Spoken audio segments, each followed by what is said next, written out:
Hello and welcome back to Keys and Contracts.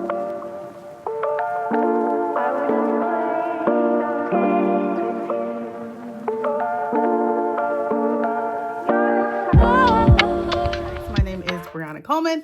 I'm a realtor in the great state of Maryland. I post podcast episodes every single Thursday. So make sure you subscribe, put the notification bell on, and join me on the channel.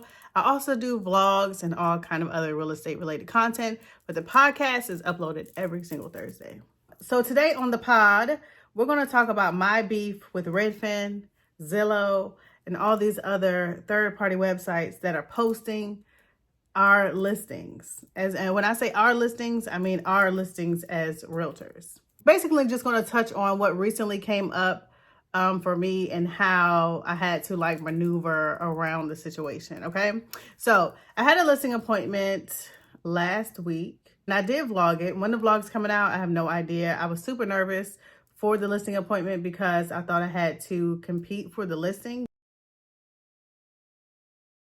which I did not have to compete for the listing because the other listing agent backed out. I don't know if she knew something that I didn't know, but she backed out. But I thought it was really important to discuss how much information people are getting from these third-party websites like Redfin, Zillow, homes.com, realtor.com, and how it can affect you as a realtor and how it can affect you as a seller. As a seller, when you're looking up the value of your house, it's natural to go on to Redfin, Zillow, realtor.com, and all that kind of stuff to price out the price of your home. Is it always correct? No. Most of the time, it's going to vary from what a realtor will tell you. Absolutely, it will. As a realtor, is it good to know what those other sites are saying? Yeah, just so you can know in the back of your mind and be able to discuss it with the seller in case they do bring it up. And when I say the numbers can vary, if you're selling your house and you've looked on Redfin, check Zillow, check Homes, check, I don't know all the other ones because I don't use them, but check those sites and compare each site to the other site to see how big of a difference. So in this case, this house was like a 50,000 difference just between what I said, what Redfin said, and what Zillow said.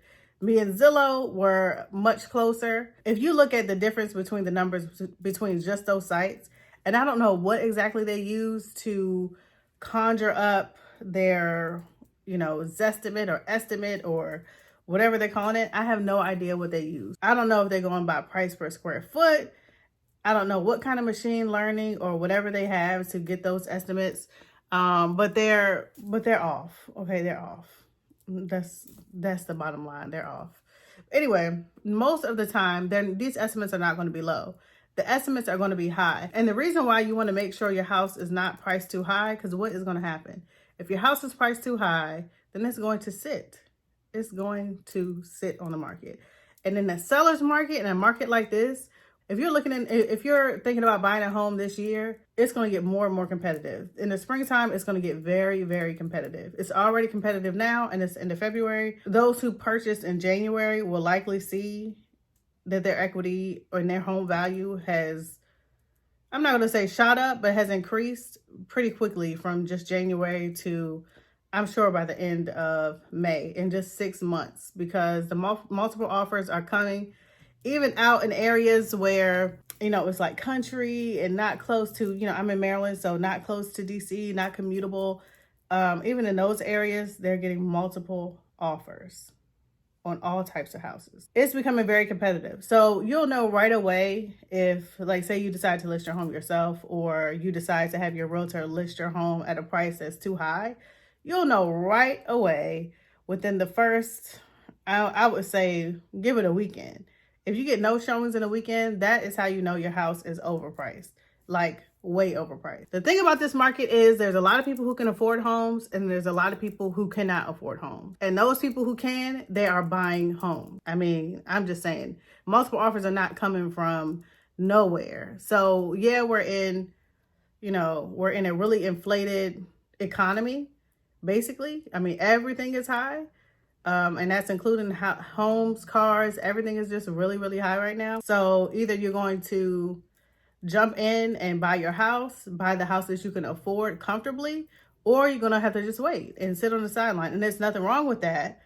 Absolutely nothing wrong with that. But just get the house that you can afford with some strategy, with some negotiation. You can get seller help right now, but the hotter the market gets, the less likely you are to be able to get help from the seller. That's another reason why I'm kind of pro new construction as well right now, because for now, a lot of them are giving some kind of help towards new construction, and it's a guaranteed thing. It's not something that you have to negotiate.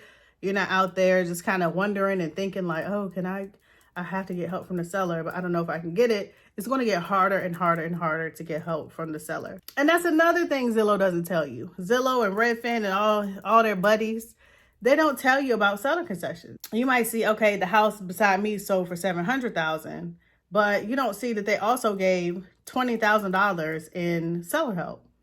You can't see that on Zillow. Now I can. I have a lot more beef than just that when it comes to these third-party sites, especially since we're entering all the data. But anyway, I digress.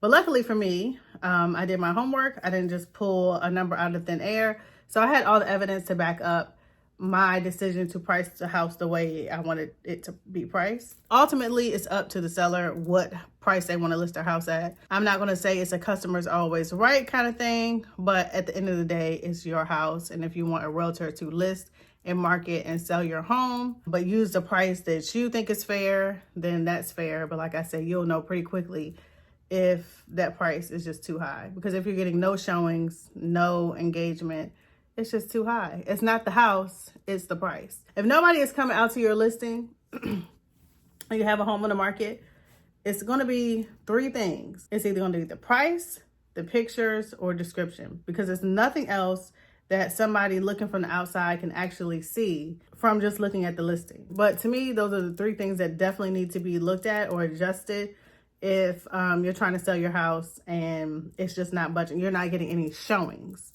If you're not getting any showings, it's something that they can see from that listing that is not right. I feel like I will probably get into like a seller boot camp kind of thing, and just directly talk to sellers as well, because everybody talks to first-time home buyers, but I do want to take the time to talk to first-time home sellers so that you know more what to expect when you're trying to sell your house. The sellers have had the one up for a long time. Last year, it looked like it was going to be a little bit of a balanced market, but still on the seller side. This year we're going right back to the seller side. It's like a strong seller's market once again. Interest rates are dropping just a little bit, but then they're going back up and then dropping. So yeah, moral of the story is, and yes, I'm biased because I'm a realtor. What else am I going to say? Don't use a realtor.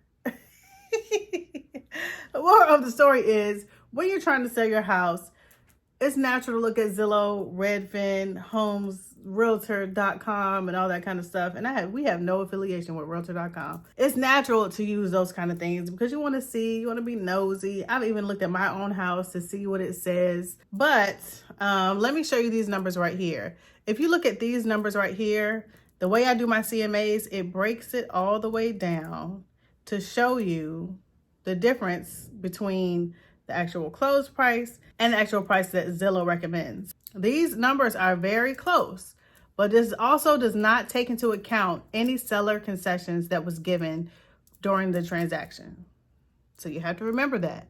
Just because you see it sold for that much, you don't know how much they gave. They may have given 3% closing help. They may give $20,000.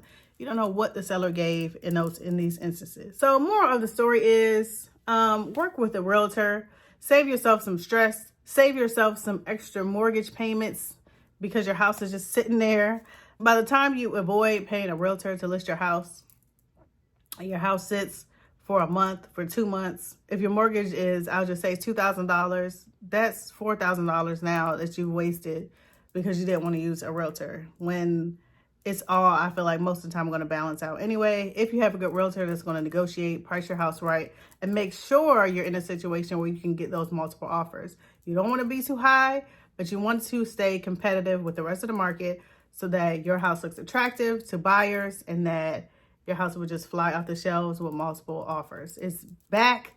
Multiple offers is back. I'm not going to say 2020 is back, but it's kind of getting there, y'all. It's getting there. So yeah, that's it for my rant today.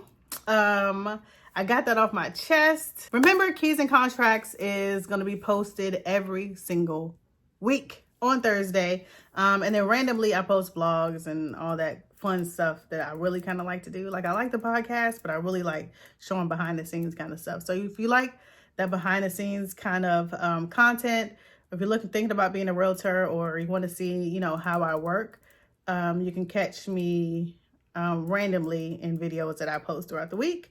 I should have another video coming out next week because I have a few vlogs filmed but not edited because I just have not had the time to edit. But I put the podcast as a priority, so you know that you'll see me every Thursday. And that's it. I hope you guys enjoyed it. If you're trying to sell your home or buy a home in Maryland, please contact me. My information is always down in the description. My information will be changing very soon. And shout out to the people from January and February. I'm not going to call your names out because I don't know if you want your names in a video, but shout out to everyone who has contacted me. I get some really great people from YouTube to contact me. But yeah, so shout out to y'all. And I'm done rambling. I will see y'all in the next video. Bye.